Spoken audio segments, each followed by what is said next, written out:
thanks. Briefly, Neil Findlay.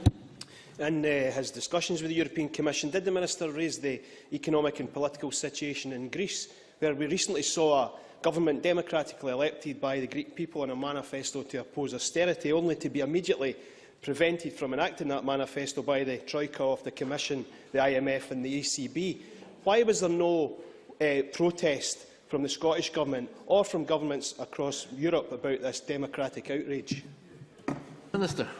I should say, when the Greek government was elected and appointed into place, I was one to give a message to the Prime Minister, congratulating him on getting into his position. I noticed that Ed Miliband didn't make a single comment in terms of congratulations to Syriza, and in fact was hiding away from that. In terms of our own voice in the European Union, of course, you'll be more than well aware, because of the recent referendum, that voice is represented by the UK Government.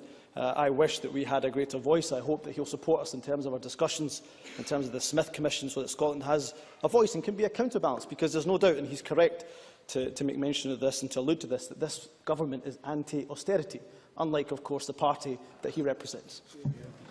Many thanks. Jamie McGregor. Thank you. What discussions has the Scottish Government had with the European Commission regarding its proposed energy union? Does the Minister agree with me that completion of such a union would help integrate Scotland into a pan-European energy market? Minister. Yes, I'm more than happy to give the correspondence and the discussions that we've had, including the discussions the Cabinet Secretary herself has had, and indeed any other conversations. But yes, we agree that there's, of course, potential benefits for Scotland. And of course that is another good reason why Scotland most certainly should remain a member of the European Union. Claire Baker. Thank you, Presiding Officer. The Minister may be aware of the Commission's proposed cuts to Horizon 2020, the fund which many Scottish universities benefit from. Can he say what representation the Scottish Government has made on this issue? Minister. I am aware of it, and at the recent meeting with David Lidington, the UK Government's Minister for Europe, I raised this specific point and mentioned that if there's any funds that are to be found for President Juncker's investment package, that we would have serious concern if those funds were taken from Horizon 2020 for exactly the reasons that the member raises. It should be, to put it into context, in terms of the money that was reduced from Horizon 2020, it was specifically for President Juncker's investment package. It could be that universities, and they should, be able to benefit from that, which I hope in Scotland they absolutely would. But yes, we share the concerns, and there should be, we would hope, no further reduction of Horizon 2020. Alison Johnson. To ask the Scottish Government what recent discussions it has had with representatives of the European Commission. Minister Humza Yousaf.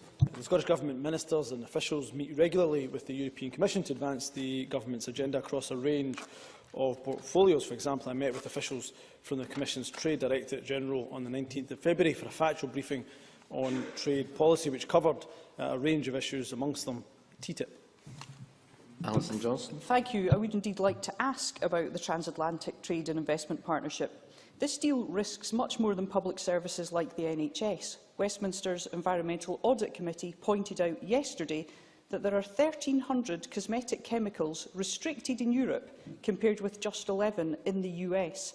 Does the Minister agree that TTIP will weaken our environmental and public health protections, and will he write to the Commission and UK ministers voicing opposition before the negotiations enter their 9th round in April?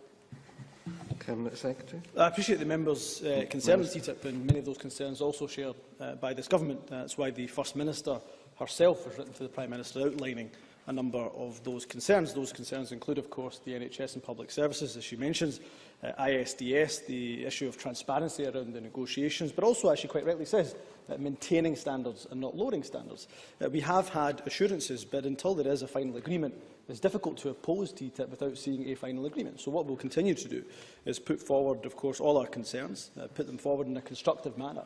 And we have asked for very specific things within TTIP, for example, a black and white exemption in the text of the agreement. That was signed by members of the Cabinet, indeed the First Minister again herself. So I'm more than happy to meet with the member. We have written to the Commission, we have written to the UK Government on these matters. I can get her copies of those letters and corresponding responses where it is appropriate. But we are certainly in agreement that TTIP, or any agreement, if there is an agreement, must be about raising standards and not lowering standards.